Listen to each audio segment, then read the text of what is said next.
নমস্কার বন্ধুরা, শ্রাবন্তী দেবী রেসিপিতে আবার আপনাদেরকে স্বাগত জানাই। আজকে বানাচ্ছি সকালের একটা ব্রেকফাস্ট। তার জন্য নিয়ে নিয়েছি এখানে 1 বাটি পরিমাণে ময়দা। আমি আরও হাফ বাটি দিয়ে দিচ্ছি। আপনারা যদি অল্প করে বানাতে চান তাহলে 1 বাটি দিয়েই বানিয়ে নিতে পারেন। যেহেতু আমি একটু বেশি করে বানাবো তার জন্য 1.5 বাটি ময়দা দিয়ে দিয়েছি এর মধ্যে 1 চামচ চিনি আর দিয়ে দিচ্ছি হাফ চামচ লবণ। এবার ভালো করে চিনি আর লবণটাকে আমি এর মধ্যে মিশিয়ে নেব। এই দেখুন, চিনি আর লবণটা খুব ভালোভাবে মিশিয়ে নিচ্ছি। আপনারা এটা ব্রেকফাস্টেও খেতে পারেন বা রাত্রে ডিনারেও এটা খেতে পারেন। এবার ময়দাটাকে একটা সাইড করে নিয়ে আমি এর মধ্যে নিয়ে নিচ্ছি টক দই। আপনারা চাইলে আলাদা একটা পাত্রেও টক দইটা ফেটিয়ে নিতে পারেন। আমি এর মধ্যেই ফেটিয়ে নিচ্ছি। যেহেতু এখানে আমি 1.5 বাটি পরিমাণে ময়দা দিয়েছি, তাই 3 চামচ, বড় চামচে 3 চামচ এখানে আমি টক দই দিয়ে দিলাম। এবার টক দইয়ের মধ্যে দিয়ে দিচ্ছি প্রথমে আমি বেকিং সোডা হাফ চামচ থেকেও কম, আর দিয়ে দিচ্ছি বেকিং পাউডার হাফ চামচ, দিয়ে ভালো করে টক দইয়ের সাথে ফেটিয়ে নিচ্ছি। আমি আবারও বলছি, আপনারা চাইলে অন্য একটা পাত্রে এই টক দইটা বেকিং সোডা আর বেকিং পাউডার দিয়ে ফেটিয়ে নিতে পারেন, নিয়ে তারপর ময়দার মধ্যে দিতে পারেন।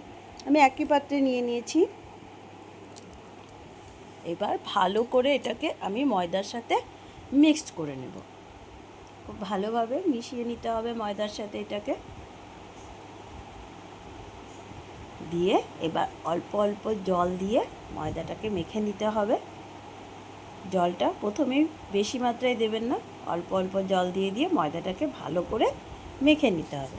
তো বন্ধুরা, আপনারা যারা যারা আমাদের চ্যানেলটিকে দেখছেন অবশ্যই লাইক করুন, শেয়ার করুন আপনাদের বন্ধুবান্ধবদের সাথে। সাবস্ক্রাইব করলে অবশ্যই বেল আইকনটি প্রেস করতে ভুলবেন না। ময়দাটা মাখা হয়ে গেছে। সামান্য একটুখানি তেল এর মধ্যে মাখিয়ে 10 মিনিটের জন্য এটাকে স্টোর করে রেখে দেব।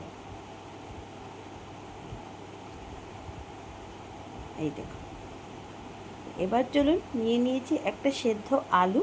একটু বড় সাইজেরই আলু নিয়েছি, যেহেতু আমি অনেকটা পরোটা বানাবো আগেই বলেছি, তাই 1.5 বাটি ময়দা নিয়েছিলাম। সেদ্ধ আলুটাকে একটু গ্রেট করে নিলাম। দিয়ে দিচ্ছি এর মধ্যে পেঁয়াজ কুচি,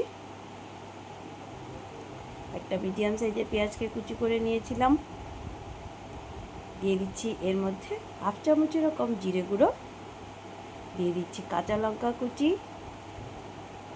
আর দিয়ে দিচ্ছি সামান্য একটু লঙ্কার গুঁড়ো। তার সাথে আরেকটা মশলা দিচ্ছি, সেটা হচ্ছে চাট মশলা। অবশ্যই চাট মশলাটা দেবেন, তাহলে খেতে আরও বেশি স্বাদ হবে। ধনেপাতা বাড়িতে নেই তাই দিতে পারলাম না। দিয়ে দিচ্ছি সামান্য একটুখানি লবণ। আপনারা চাইলে ধনেপাতাও দিতে পারেন এর মধ্যে। এবার ভালো করে আলুর সেদ্ধটাকে মেখে নিতে হবে, ঠিক যেভাবে আমরা আলু সেদ্ধ মাখি সেইভাবে। চাট মশলাটা অবশ্যই দেবেন, এতে এর টেস্টটা আরও বেশি ভালো হবে। তো এটা আমার মাখা হয়ে গেছে।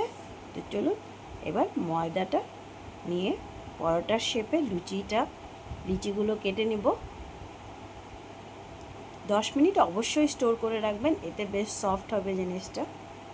আমি বেশ একটু বড় বড় সাইজ করে লিচিগুলো কেটে নিচ্ছি, কেননা যেহেতু পরোটা বানাবো। এই দেখুন, লিচিগুলো আমার রেডি হয়ে গেছে। এবার আমি লিচিগুলোকে হাতে একটুখানি ময়দা নিয়ে নিলাম, নিয়ে বাটির শেপে করে নিচ্ছি, কেননা এর মধ্যে আলুর পুরটা ভরবো।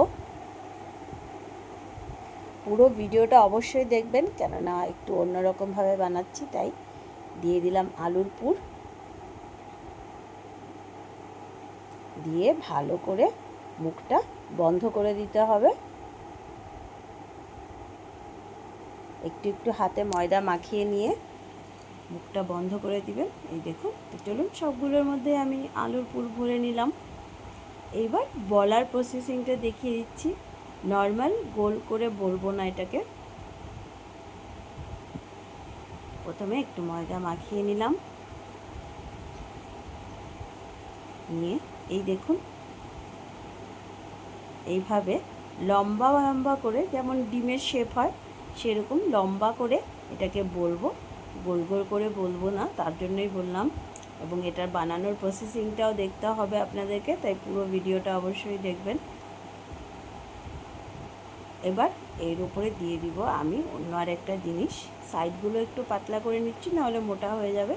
দিয়ে আবারও এটাকে এভাবে লম্বা করে বলে নিচ্ছি। এবার এটার উপরে যা দিচ্ছি সেটা হচ্ছে কালো জিরে, একটা সাইডে দিলেই হবে। দিয়ে একটু বেলনিটা দিয়ে চাপা দিয়ে দিলে কালো জিরেগুলো এর মধ্যে আটকে যাবে। তো চলুন এইভাবে সবগুলো বেলে নিতে হবে। সামান্য একটুখানি চাপা দিয়ে এইভাবে বলে নিলেই কালো জিরেগুলো আটকে যায়। এবার চলুন তাওয়াটা বসিয়ে দিই। তাওয়া বসিয়ে দিয়েছি এবং তাওয়ার মধ্যে শুকনো তাওয়াতেই আমি দিয়ে দিলাম। দিয়ে এবার এর মধ্যে দিয়ে দিচ্ছি সামান্য একটুখানি জল। জলটা দিয়ে আমি ঢাকা দিয়ে দেব। এই জন্যই বলছি পুরো ভিডিওটা দেখুন। দেখুন জলটা শুকিয়ে গেছে, বেশ ফুলে ফুলে উঠছে, কিন্তু না আরেকটু জলটা টানবে। জলটা টেনে গেলে অটোমেটিক এটা উল্টে যাবে, কোনো কষ্টই করতে হবে না। এই দেখুন জলটা টেনে যাওয়ার সাথে সাথেই এটা কি সুন্দর উল্টে পাল্টে গেল, আর একটু পুর বেরিয়েও যায়নি। এবার এর মধ্যে সামান্য একটুখানি বাটার দিয়ে এটাকে ভেজে নেব। আপনারা যদি বাটার ইউজ করতে না চান সামান্য রিফাইন্ড অয়েলও দিয়ে ভেজে নিতে পারেন। আমি বাটার দিয়ে ভাজছি।